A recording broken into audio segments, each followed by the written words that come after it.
Je vous demande d'accueillir Sylvie Robert, qui est sénatrice et qui est vice-présidente de la Commission de la culture, de l'éducation et de la communication. Madame la sénatrice, merci d'être là. Merci de clôturer ces témoignages qui sont apportés, ces visions d'avenir. Vous avez la parole. Merci beaucoup et bonjour à toutes et à tous. C'est vrai que c'est un exercice un peu compliqué d'être la dernière. En 2016, dans le contexte que l'on sait, l'Appel de Nantes rassemblait une vingtaine d'associations et de réseaux du spectacle vivant et proposait au BIS, certains peut-être étaient déjà là, un texte commun de mobilisation et d'action pour, je cite, « remettre la question de l'humanité et du sensible au cœur du débat politique pour que la culture redevienne enfin un des enjeux majeurs de notre société. » 7 ans plus tard, puisque les BIS nous invitent à écrire l'avenir, ne serait-ce pas l'occasion d'un nouvel appel? Et lorsque j'entends tout ce qui s'est dit hier et aujourd'hui, je me dis que non seulement il y a matière, mais il y a aussi peut-être nécessité. Car dans le contexte compliqué où se trouve aujourd'hui le monde de la culture et singulièrement le spectacle vivant, face aux incertitudes multiples qui le frappent, mais aussi aux transformations sociétales qui le bousculent, je pense qu'il y a urgence. Certes, dans le laps de temps, des bouleversements politiques et géopolitiques majeurs ont eu lieu. Une crise sanitaire sans précédent, la prise en compte plus forte de l'accélération du temps, de l'élargissement de nos espaces, notamment par les grandes mutations numériques, mais aussi par le bouleversement de nos mobilités, de nos rapports à l'information, de nouvelles formes de production, la puissance des plateformes, la transformation aussi de nos relations aux autres. En un mot, une révolution des usages et des modèles. Alors oui, la crise a été un accélérateur de particules auquel la culture n'a pas échappé. Alors l'Europe, la question entre l'État et les collectivités, la question des droits culturels, de la démocratie locale, le renouvellement des formes, le traitement des inégalités, de l'art à l'école, tout ce que vous avez entendu, la question des transitions, mais aussi bien sûr, en premier lieu, la question écologique, sont encore et plus que jamais d'actualité et heureusement. Il y a eu des évolutions législatives. La loi création, architecture et patrimoine, sur laquelle j'ai beaucoup travaillé, a été une évolution. Mais il y a eu aussi la création du CNM, où il y a aussi des questions en tout cas de remise, je dirais, en valeur un peu plus des droits d'auteur et des droits voisins. Il y a eu des expérimentations. Il y a actuellement dans notre pays des expériences singulières extrêmement intéressantes. Je n'oublie pas, bien sûr, la question du service public de la culture.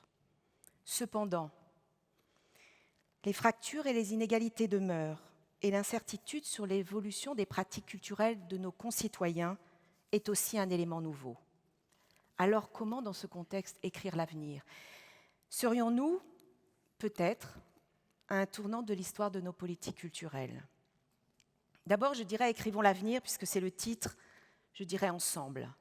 C'est-à-dire l'ensemble des acteurs de la culture, qu'ils soient du secteur privé, du secteur public, mais aussi des responsables politiques, mais aussi, surtout, toutes celles et tous ceux qui considèrent encore que la culture est un levier d'action sur la société. Car ce qui s'est passé avec la crise sanitaire a été un puissant révélateur des fragilités du secteur, vous l'avez dit, en particulier de certains modèles économiques. Mais il a aussi démontré dans une forme de désenchantement que si la culture n'était pas essentielle, c'est aussi parce qu'elle n'était plus devenue un enjeu politique, que sa reconnaissance publique avait décliné et qu'elle avait perdu beaucoup de sa puissance symbolique. Vous trouverez que cette anecdote n'est peut-être pas à la mesure de l'enjeu. Mais vous savez, lorsqu'il y a 20 ans, lorsque j'ai été élue à la culture à Rennes, j'étais très fière. C'était une fierté d'être élue à la culture.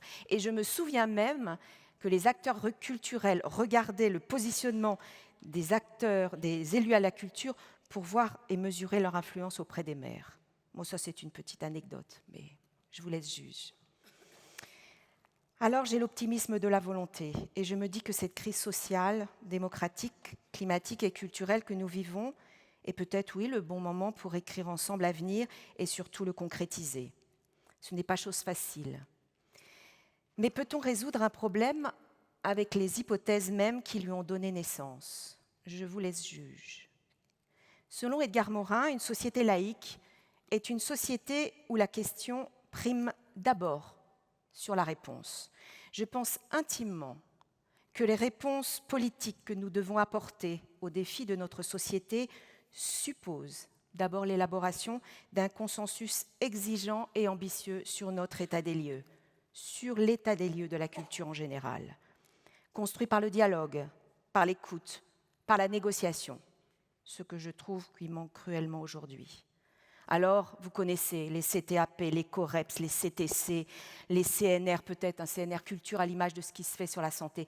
Ce sont des affaires de méthode. Mais il y a une chose, c'est qu'aujourd'hui, dans cette nécessité, il y a nécessité à être tous ensemble autour de la table. Ensuite, survivre aux crises et les dépasser est une chose, mais pour quelle finalité en est une autre? Et ça, c'est une affaire de contenu et de sens. Alors, être prompte à s'armer solidairement face au marché, à s'outiller face à la loi du plus fort, à trouver aujourd'hui des réponses adaptées, modernes et créatives face à l'uniformité qui nous guette, à agir collectivement pour contrer les inégalités toujours présentes et les évolutions néfastes aussi à la diversité artistique et culturelle qui menacent notre République. Ça, c'est un objectif commun pour penser l'avenir différemment et surtout solidairement. Alors vous avez compris, je n'ai pas envie de vous apporter aujourd'hui des réponses toutes faites. Peut-être questionner quelques enjeux, quelques réflexions, mais je n'ai pas de certitude. Ou alors peut-être j'en ai une seule, et c'est mon regard de parlementaire qui m'oblige à vous le dire. Ce sera finalement ma seule proposition. J'ai défendu et je veux continuer à défendre une loi d'orientation et de programmation pluriannuelle de financement pour la culture. Pourquoi ? Parce que les crises traversées ont démontré encore plus combien il était nécessaire d'anticiper pour mieux s'adapter à l'incertitude, que la culture travaille sur du temps long, sur un investissement qui oblige à prendre des risques, et qu'il me semble aussi que la fabrication d'une telle loi aurait une vertu connexe, celle de construire enfin une vision culturelle pour notre pays. Alors, interrogeons le sens des politiques culturelles, ce qui n'efface absolument pas les discours sur les questions d'emploi, de retombées économiques, mais qui décentre les enjeux en affirmant très simplement que les interactions entre une politique culturelle ambitieuse dans un territoire, dans un pays, et le bien-être d'une population sont réelles et qu'elles participent de la confiance aussi retrouvée et nécessaire dans notre démocratie. Interrogeons aussi les territoires. Je les appelle ces éclaireurs des transitions, en demandant que les collectivités territoriales soient reconnues comme de véritables partenaires pour l'État.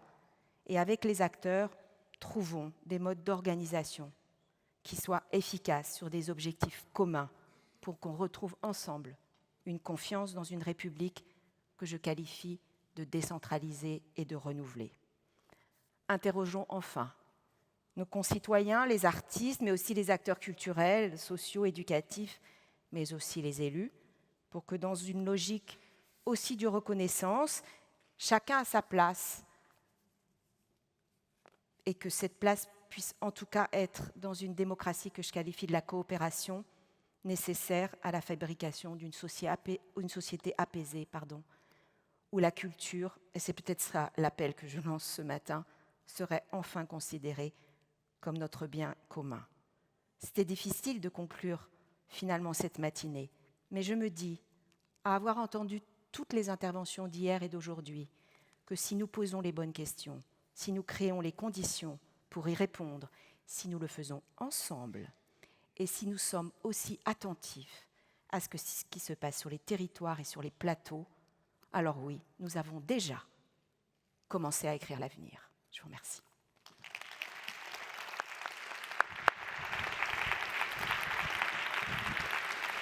Madame la sénatrice Sylvie Robert, merci beaucoup pour cette invitation à la culture, à la démocratie culturelle et vos propositions. Nous sommes à la fin, donc c'était une gageure que de terminer, mais comme vous dites, on voit bien les convergences qui apparaissent. Et quand on parle de démocratie, laïcité, le démos, c'est en fait le peuple assis dans sa racine, et le laos, c'est le peuple qui marche. Et votre invitation à une culture laïque démocratique, c'est un peuple en mouvement, et c'est à ce mouvement que vous nous avez invités. Merci beaucoup, Madame la sénatrice. On compte sur vous dans ces lois, notamment la loi de programmation budgétaire pluriannuelle, pour qu'on ait une visibilité de ressources dans le domaine de la culture. Ce qui a manqué, ce qui manque aujourd'hui, et je pense que c'est aussi le manque d'anticipation qui met beaucoup le monde de la culture dans la difficulté aujourd'hui, surtout dans les crises qu'on traverse.